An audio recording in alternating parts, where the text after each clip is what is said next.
कि लंगर की सेवा के बाद जब सभी सेवादार महात्मा अपने अपने घर चले गए तो आप जी ने देखा कि बर्तन वहीं रह गए हैं। तो आप जी ने बिना किसी से कहे सभी बर्तन एक ठेले पर लादे और कंधों पर रस्सी डालकर उन्हें वापस पहुंचाया। कहंदे ने खुदा जिसनू मुर्शद तो मैं पाया है, हाज़िर हाज़िर जो हुज़ूर दिसे नज़रां च समाया है। और बलिदान का ये सिलसिला यहीं नहीं रुका। आगे चलकर जब मिशन के कार्यभार को संभालने के लिए आप जी को यूनिवर्सिटी की पढ़ाई छोड़ने के लिए कहा गया, तब पढ़ाई में रुचि रखते हुए भी आप जी ने अपनी पढ़ाई त्याग दी। अब इससे बड़ा सबक भला और किस किताब में देखने को मिलेगा। एक तरफ तो लगता है कि सतगुरु के बेटे होते हुए भी आप इतना सरल जीवन कैसे जी पाए, और दूसरी ओर यह भी लगता है कि सतगुरु के बेटे होते हुए ही आप इतना सरल जीवन जी पाए।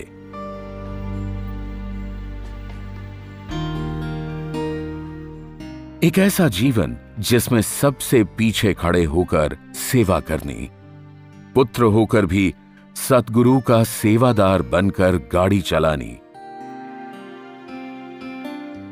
और जहां बाबा जी का प्रसाद होता तो उस घर के बाहर ही बैठकर प्रसाद खाना, और स्वभाववश कहीं अगर गंदगी देखी तो अपने हाथों से साफ करना और नालियों तक की सफाई कर लेना।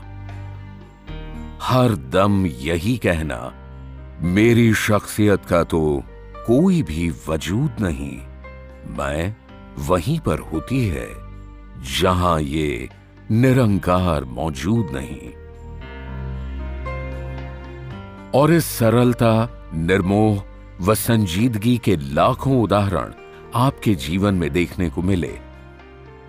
संगतों ने आप जी को भोला, सेठ जी, भाई साहब जी और ना जाने कितने नामों से बुलाया, पर आप जी ने अपने आप को सिर्फ साध संगत का दास ही बतलाया।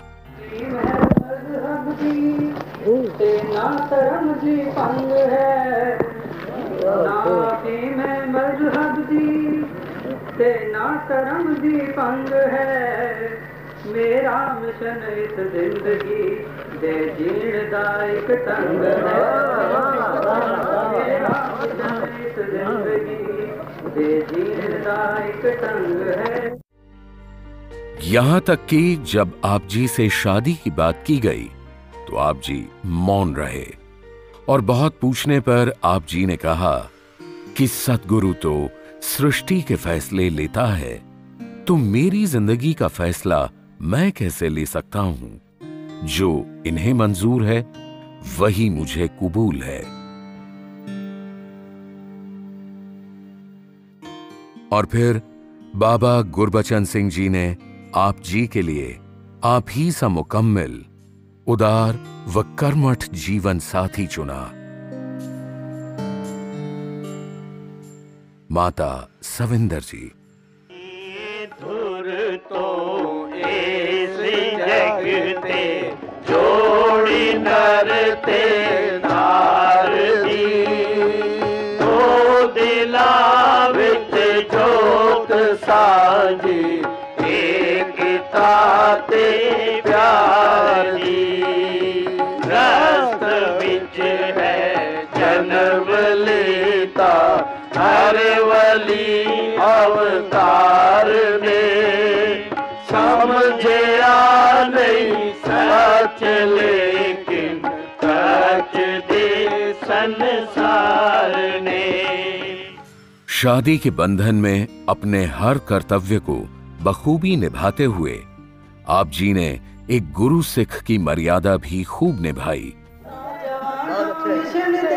सेवा सेवा च जीवन ला दियो, सेवा ही साडी जिंद, सेवा ही साडी जान, सेवा ही साडी जिंद, सेवा ही साडी जान।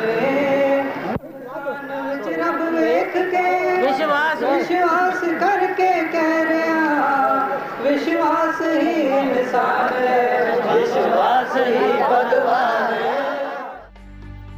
और इस भोले संत पर परीक्षा की घड़ी उस दिन आई